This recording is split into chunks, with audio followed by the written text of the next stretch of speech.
أهلا وسهلا ومرحبا بيكم في قناتي فرش عرايس للسويسة. معاكم أيتن عبدو. تعالوا النهاردة نتفرج مع بعض على شقة عروسة وعريس جديدة. عايزين أول ما ندخل من باب شقتهم نقول ما شاء الله، اللهم بارك للعروسين يا رب، ربنا يهنيهم في حياتهم يا رب، ويرزقهم بذرية صالحة ويبارك لهم في شقتهم ويجعل حياتهم كلها سعادة وفرح وهنا. عجبتني جدا فكرة الزرع اللي كان موجود قدام الباب، كانت فكرته لطيفة. وده كان شكل النجفة اللي كانت موجودة على الباب بتاع السلم. عملت لها الطوق ده على باب الشقة وكتبت لها عليه اللهم بارك هذا البيت، وحطيت عليه فروع خضراء مع الورد الأفوات. بستشعر بصراحة الورود الهادية أو الورود الفاتحة، بحسها بتدي شياكة، خصوصا ان الأبواب أغلبها بيكون أبواب غامقة، وكمان بتدي إيحاء ان زي فستان العروسة كده ان هو لونه أبيض أو لونه أوف وايت. ما شاء الله، لا حول ولا قوة إلا بالله. قد ايه شقة عروستنا النهاردة راقية جدا وبسيطة وذوقها عالي، وإن شاء الله هتنال إعجابكم. يمكن أغلب أذواق العرايس اللي بيتابعوني ذوقهم قريب لذوق عروستنا النهاردة. زائد ان هي فيها بعض الافكار ما كانتش موجودة عندي على القناة او لسه ما ظهرتهاش عندي. كانت العروسة دي عاملاها، وان شاء الله هنشوفها مع بعض، وهحاول ان انا اسلط الضوء عليها واعرفها لكم. زي ما انتم شايفين كده، مقابل لباب الشقة معانا هنا على طول السفرة مكونة من 6 كراسي، ستة 4 اوف وايت واتنين لونهم يقال عليه قمر الدين. مش عارفة الاسم المسمى بتاعه التاني يعني. هنا معانا الانتريه قد ايه كان ستايله شيك ومميز، فكرته لطيفة. حطينا هنا الزرع، حطينا في جنب على اليمين زرعة، وفي الشمال هناك حطينا زرع برضو. تمام. الكنبة الغامقة حطيناها على الحيطة الفاتحة، والكنبة الفاتحة خليناها مقابل للستاير على طول. عجبتني جدا تنوع الكوشن اللي موجودة عندها. وكمان الفكرة دي حلوة أوي. مامة العروسة كانت في بنوتة عملت لها الفكرة دي من السلاسل. هسيب لكم اللينك بتاعها في صندوق الوصف اللي حابب يتواصل معاها على اليوتيوب.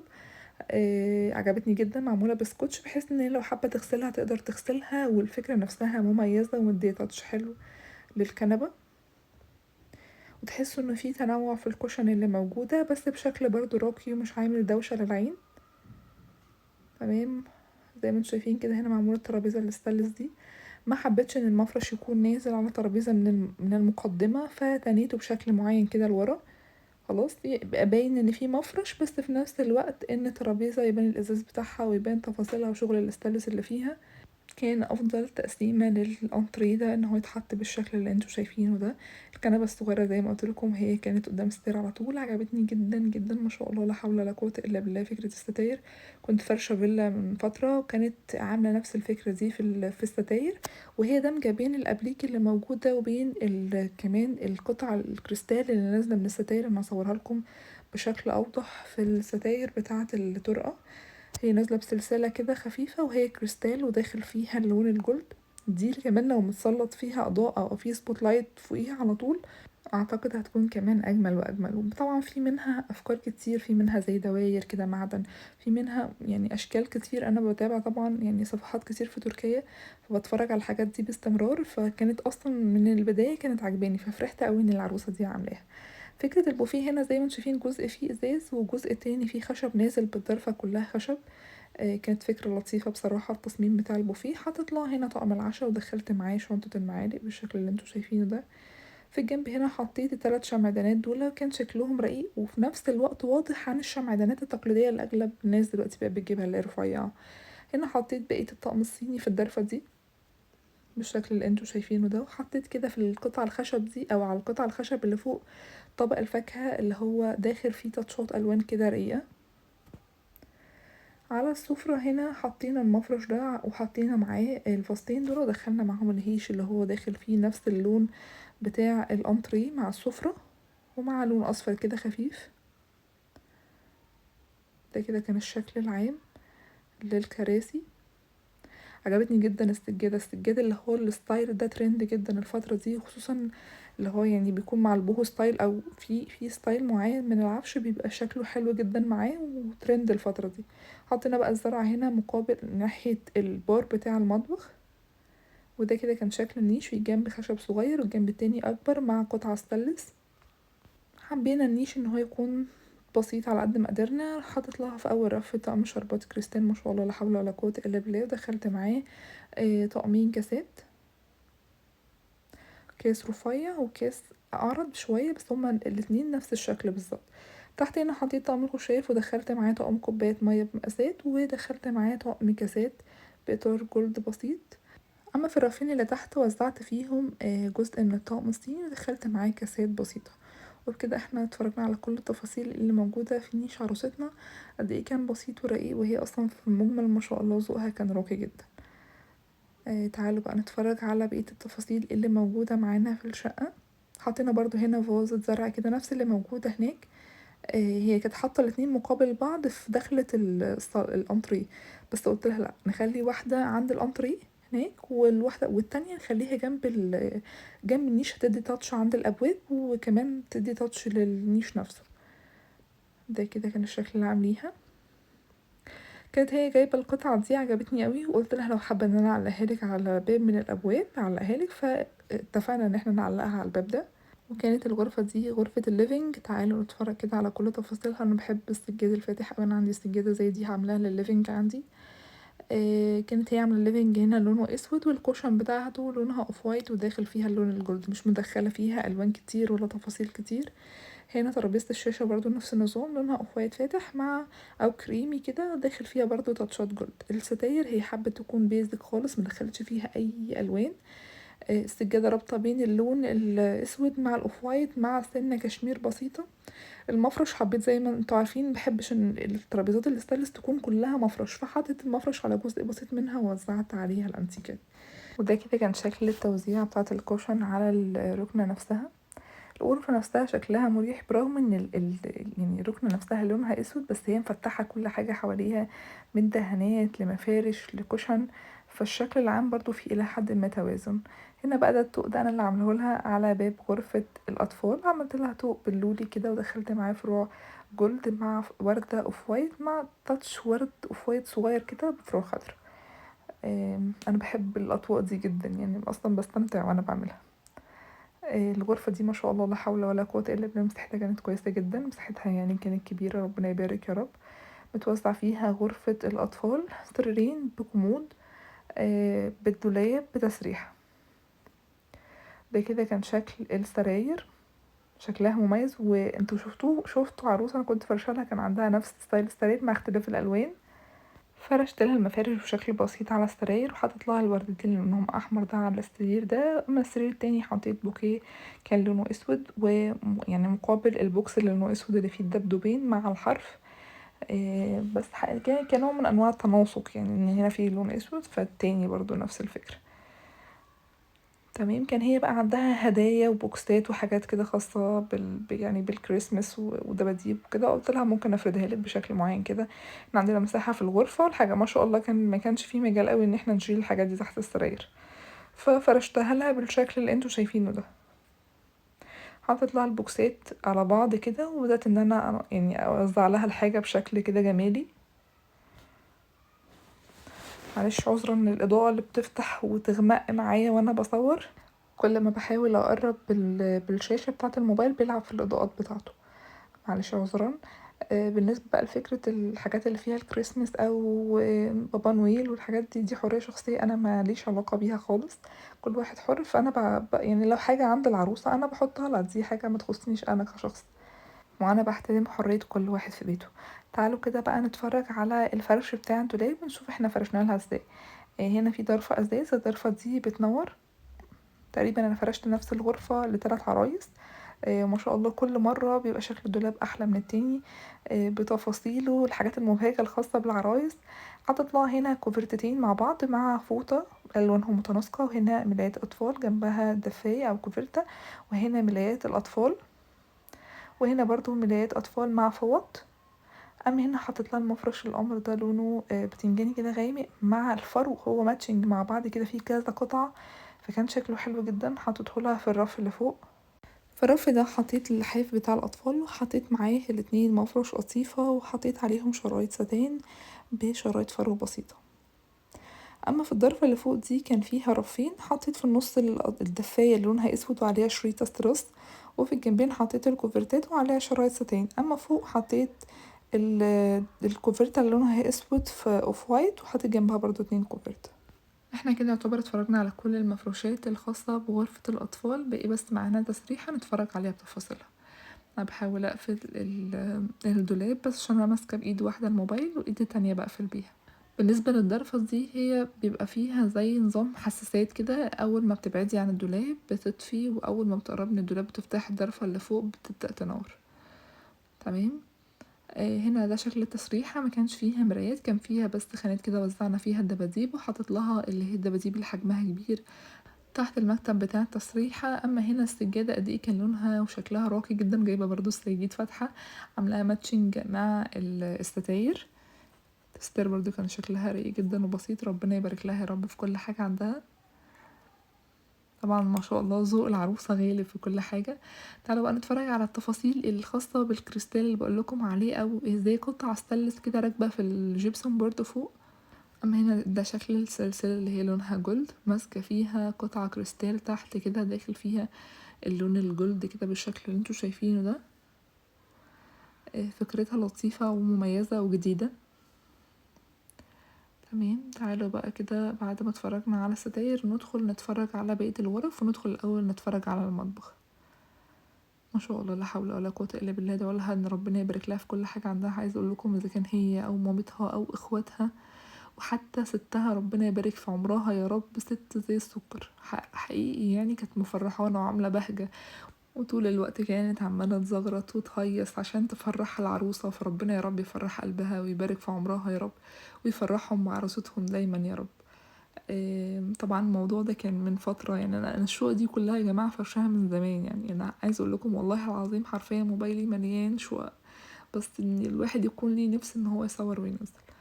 هنا كانوا عاملين تجليدة على الرخامة دي لأن في دهان نزل على الرخامة فبوظ شكل الرخامة، فقرروا ان هما يجلدوها بالستيكر كده علشان يداروا شكل الرخامة او يداروا الشكل الاثر اللي اتعمل عليها.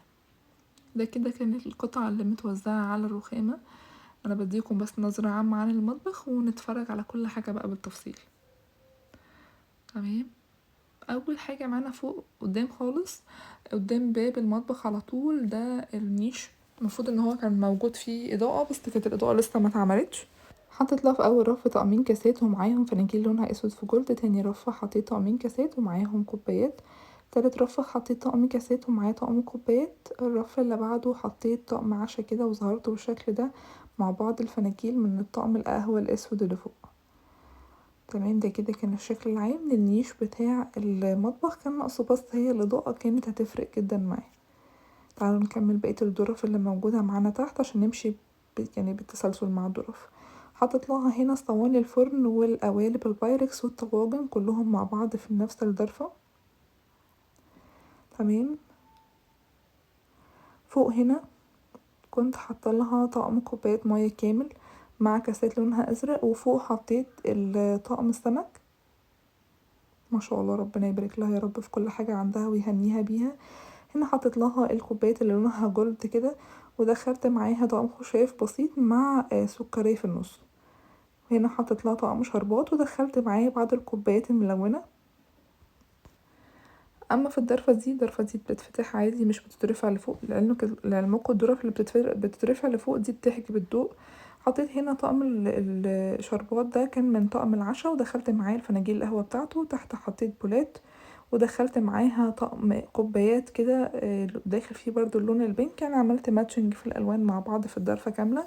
اما دي ضرفة كانت موجودة على عمود فطبعا بيبقى العمق بتاعها صغير، فحطت لها فيها المجات كده زي الكوفي كورنر كده مع بعضهم في ضرفة واحدة عشان نستغل كل مساحة موجودة معانا في المطبخ. حطيت هنا طقم كاسات كريستال ودخلت معاه كوبايات ملونة، وكذلك الأمر فوق حطيت كوبايات ملونة ومعاها مجات كده بشاليمو. أما في الضرفة دي بما إن هي ضرفة كبيرة وفيها عمق حطيت فيها الطقم العسلي كامل مع بعضه على الرفين.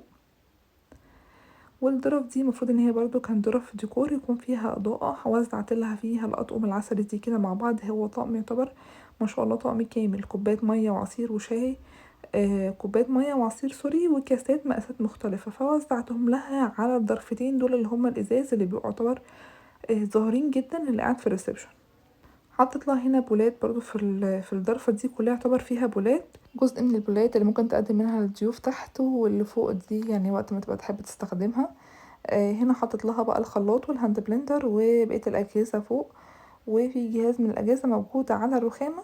طبعا أنا اخترت ضرفة الأجهزة ما بين البوتاجاز وبين الحوض، وكمان تحتيها على طول في فيشة عشان الموضوع يبقى سهل على العروسة، يدوبك تنزل بس أي جهاز عايز تستخدمه على الرخامة، فالفيشة قريبة ليها، الحوض قريب، البوتاجاز قريب. الظرفة دي حطيت لها كاسات ممكن تقدم منها للضيوف، حطيت لها طقمين كاسات، فوق حطيت طقم شربات بالقارورة بتاعته معاه طقم كوبايات عصير. الرف اللي فوق هادي جدا، وتحت دمجت لها بقى الكاسات اللي هي الملونة. اما الظرفة دي معانا هي المطبقية، وزعت لها فيها طقمين اطباق زي ما انتم شايفين، ودخلت فيها كوباية مية وكوباية عصير وكوباية شاي. هي حاطة هنا الفوط بتاعة التنشيف. الغسالة بتاعتها نوعها بيكو، انا عندي غسالة بيكو بصراحة ممتازة. والتلاجة بتاعتها ما شاء الله كان نوعها فريش. غسالة الملابس كان نوعها زانوسي. الضرفة دي بما ان هي قريبة للحوض، فحطيت فيها بقى البلاستيكات، علب التلاجة واطباق الغسيل.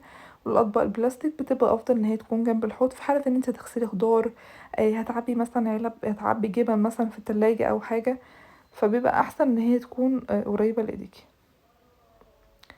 هنا بقى الادراج الخاصة بالرفايع زي ما انتم شايفين، وزعت لها فيها المعلقة اللي هتستخدمها والرفايع اللي ممكن تحتاجها بالشكل ده. تمام، ده كده شكل البوتاجاز بتاعها، كان نوع فريش ما شاء الله، لا حول ولا قوة الا بالله، ربنا يبارك لها يا رب. هنشوف الضرفة اللي تحت مع بعضينا كده فيها ايه. الظرف اللي في الجنب دي فيها خزين، عشان كده انا مفتحتهاش. اما الضرفة دي وزعت لها فيها الحلل، حطيت لها في اول رف الطقم الجرانيت كامل مع بعضه، والرف اللي بعده حطيت فيه الطقم التيفال، صواني الفرن والطاسات، وكمان الحلل بتاعة الطقم كلها مع بعض في ضرفة واحدة. هنا بقى معانا الأدراج، أول درج خليتهولها للصواني بتاعة التقديم. أما في الأدراج اللي بعد كده وزعت فيها علب التلاجة بالشكل اللي انتوا شايفينه ده. العمق بتاع الأدراج كان مناسب جدا ان انا ممكن احط لها فيها علب التلاجة، فيبقى سهل عليها ان هي تستخدمها غير لما تكون موجودة في ظرف. ما شاء الله المطبخ معايا كان كبير، ربنا يبارك يا رب، ربنا يهنيها بكل حاجة عندها. حطت لها هنا طقم الاستانلس كامل مع بعضه، حتى بالكنك بتاعه، وتحت حطت لها طاسات مع الجريلا. وده كده كان المحتويات اللي موجودة في الضرفة اللي فاتت. طبعا احنا الضرفة دي اتفرجنا عليها مع بعض، وعشان دايما وانا بسجل ببقى ناسي انا صورت ايه وايه اللي انا لسه ما صورتوش، فنسيت طبعا ان الضرفة دي اتصورت قبل كده. عجبتني جدا فكرة السجادة والدواير اللي موجودة عليها، دي ترند جدا الفترة دي، ذوق السجادة برغم ان هي فيها نحت كان ذوقها راقي جدا وبسيط. تمام. وفي نفس الوقت حجمها مناسب للمطبخ، يعني بعيدة كمان عن الحواف اللي ممكن يكون فيها مية تنزل أو أي تسخات يعني تنزل على الأرض تبهدل السجادة. تعالوا ندخل نتفرج مع بعض على التويلت. تمام. كان لسه في شغل ما اتعملش، كان لسه في ستاير هتتركب اللي هي الرول، كام حاجه كده كانتش لسه اتعملت في التويلت. عجبتني جدا فكره الفوط دي، انا عايزه اقول لكم ان اللي عملتها مامة العروسه واخواتها. عجبتني جدا جدا جدا فكره المناديل دي اللي موجوده عليها الورد اللي لونه بينك في الصينيه الخوص، كان شكلها اكتر من رائع. كانت محتاجه بس ان التويلت يتفنش بقى كله مع بعضه فيبان جماله، عشان طبعا كان كمان في مشكلة في الإضاءة، فأنا ما قدرتش إن أنا أصوره لكم بإضاءة كاملة تظهر جماله. تعالوا مع بعض نتفرج على آخر حاجة معانا في الشقة، وهي غرفة النوم. ندعولها ربنا يا رب يهنيها في حياتها ويسعدها ويبارك لها في شقتها، والله العظيم من أرقى وأحسن العرايس. أنا الحمد لله ربنا بيكرمني بعرايس كتير جدا كويسين، وأنا سعيدة جدا بمعرفتهم، وشرف ليا والله العظيم. يمكن في شقق كتير انا مش بصورها، يمكن في ناس كتير انا مش بذكرها، بس حقيقي انا ممتنة لكل عروسة انا فرشت لها، اذا كان يعني في زمان او دلوقتي. سعيدة جدا بكل علاقاتي بالناس دي، بجد ناس محترمة، واغلبهم فعلا شرف ليا ان انا اتعاملت معاهم. شكل الغرفة قد ايه كان راقي برضو، هي موحدة الوان السجاد الفواتح مع الكافيهات. هي عاملة الستاير هنا لونها بني، وعاملة الماسورة اللي هي بتبقى اكليريك، اوكي، مع المربعات او المستطيلات الجولد دي اللي هي المعدن، شكلها جديد ومميز بالنسبة للسوق المصري. بس تقريبا انا كنت بجيب الافكار دي من تركيا من حوالي 3-4 سنين كده. بس طبعا احنا دايما عندنا كل حاجة بتنزل هنا متأخر. حطيت لها البوكيه اللي لونه احمر مع التغليف اللي لونها ابيض في اسود على المفرش. قد ايه المفرش كان راقي جدا وبسيط. على التسريحة هنا حطيت لها الصينية دي وحطيت عليها كل البرفانات. كان عندها المراية دي بتاعة الفرح، برضو اللي كانت عاملة لها المراية دي نفس اللي عملت لها الكوشن بره، اللي انا قلت لكم هسيب لكم اللينك بتاعها في صندوق الوصف. وحطينا بقى الحاجات الخاصة بالميك اب على التسريحة. ما شاء الله، لا حول ولا قوة الا بالله. ربنا يبارك لهم ويهنيهم يا رب بكل حاجة عندهم. تعالوا نفتح الدولاب. هو الدولاب بتاعها فيه جزء ازاز عشان طبعا فيه ملابس تحت، فانا مش قادرة ان زاوية التصوير عندي تكون اوسع. هنا حطيت لها مفرش قطيفة فوق جنبه الحاف، هنا حطيت كوفرتا وجنبها الملايات، وهنا حطيت الفوط بالشكل اللي انتوا شايفينه ده. حاولت ان انا ابروز لها اشكال الفوط اللي عندها. هنا حطيت كوفرتا وحطيت عليها سنابل القمح، وده الشغل اللي انا بقيت بعمله من فترة وبقيت بعتمدها لاغلب الشغل العرايس اللي اذواقها بسيطة ورقيقة، في حاجات بتبقى باينة فيها بتاتش شيك اوي. تمام. وتحت حاطط لها بقية الملايات ومعاها شريطة كده فيها استراس بسيط. الرف اللي فوق ده كان رف كبير، حطيت فيه اللحاف في النص زي ما انتوا شايفين، وحطيت عليه شريطة ستان بشريطة ستراس اللي هي الفتافيت السكر اللي هي مش جليتر، مش حاجة بتلمع. وحطيت جنبها الكوفرتة اللي فيها الشراشيب النبيتي دي.